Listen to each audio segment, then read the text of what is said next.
sur cette terre, n'a jamais suivi entièrement une œuvre.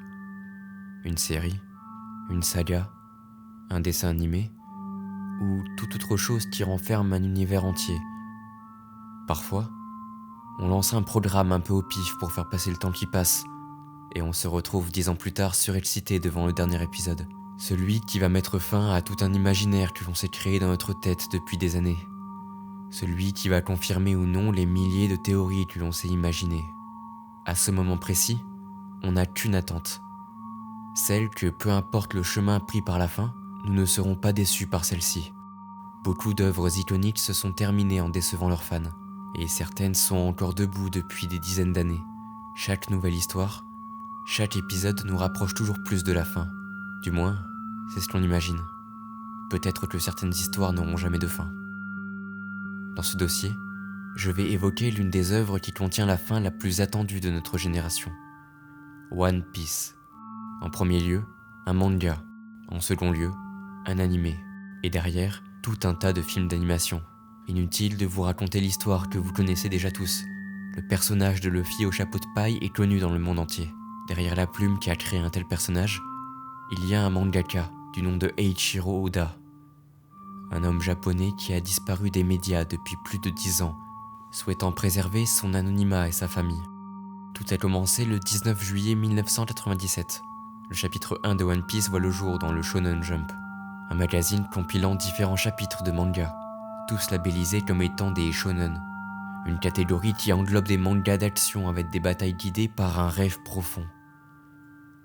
Bien que cette catégorie vise principalement un public masculin de 8 à 18 ans, beaucoup de ces œuvres ont réussi à traverser les générations, touchant enfants, parents et même grands-parents. Réalisons un bond dans le temps.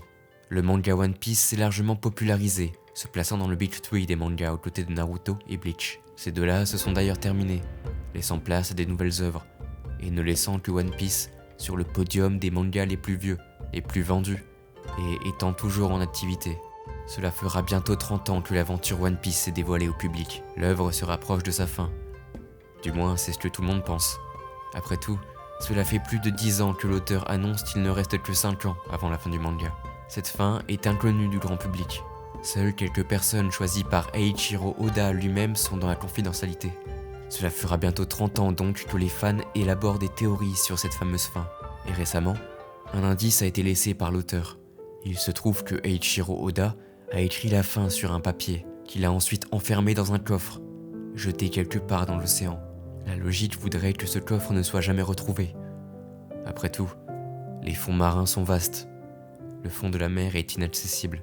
N'importe qui ne peut pas s'y rendre. Et puis il faudrait trouver l'endroit précis où l'équipe du mangaka a jeté ce coffre. 13 heures. Il aura fallu 13 heures aux fans de One Piece pour découvrir le lieu où le coffre a été jeté à la mer. Bien sûr, rien n'était encore gagné. Il y avait les courants à prendre en compte, les conditions météo du jour et bien d'autres paramètres. Et si je vous disais qu'au bureau de l'étrange, nous avons assez de technologie pour récupérer ce coffre? Et si je vous disais que ce coffre est déjà en notre possession? Ce serait surprenant, n'est-ce pas? Eh bien, soyez surpris. Nous avons trouvé la vraie fin de One Piece. Mais si je vous parle de tout ça, c'est qu'il y a quelque chose d'autre qui se cache derrière ce coffre. À son ouverture, un étrange nuage de poussière s'est répandu dans la pièce. L'agent qui venait de l'ouvrir s'est retourné vers nous. Il avait du sang qui coulait de ses yeux, et le regard vide, absent. Il s'est écroulé. On a pris toutes les mesures nécessaires pour s'occuper rapidement de lui, mais il est malheureusement décédé sur le coup. La poudre a été récupérée et analysée, mais elle ne ressemble à rien de ce que l'on a déjà vu jusqu'à maintenant. Et pourtant, on en a vu des choses. On s'est équipé en conséquence, afin que ce qui avait tué notre collègue ne nous tue pas nous aussi. On a minutieusement sorti le papier de son coffre. Ce n'était pas une simple feuille A4 sur laquelle avait été rédigé à la main un paragraphe et une dédicace de l'auteur. Non, il s'agissait d'un papier ancien, comme une vieille page de grimoire. Et l'écriture sur celle-ci semblait avoir été faite avec l'encre d'une plume ancienne elle aussi. L'un de mes collègues a récupéré le papier, pendant que j'étudiais le fond du coffre. Il y avait un peu de poussière alors j'ai fait très attention. Et puis j'ai remarqué un logo qui était incrusté dans le fond. Celui des chapeaux de paille. Et puis, mon collègue a fini d'étudier la page. Il m'a regardé et m'a dit « Alors la fin de One Piece, c'est... » Il n'a jamais terminé sa phrase. Il s'est mis à cracher du sang, puis à tousser, encore et encore. Et il s'est écroulé lui aussi. Il n'avait pourtant pas inhalé de poussière du coffre. Le papier est tombé par terre, et je l'ai ramassé avec précaution. Au dos, il y avait le logo des chapeaux de paille, ainsi qu'une inscription en japonais. De l'autre côté, un paragraphe, lui aussi en japonais. Bien évidemment, je ne parle pas japonais. Mon collègue qui venait de mourir avait étudié la langue, et il arrivait à la lire.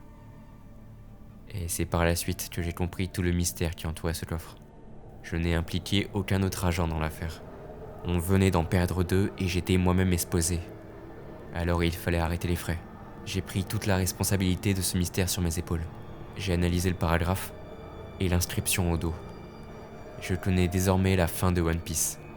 Et si je ne vous en parle pas, c'est à cause de l'inscription. Il était écrit One Piece no Ketsumasu wo bakuro shita mono wa shinuderu. En d'autres termes, quiconque révèle la fin de One Piece mourra.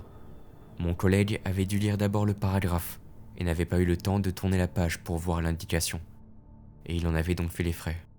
Cette page, ce papier, proviendrait alors bel et bien d'un vieux grimoire, peut-être relié à des arts spirituels japonais, ou une légende, ou quelque chose du style.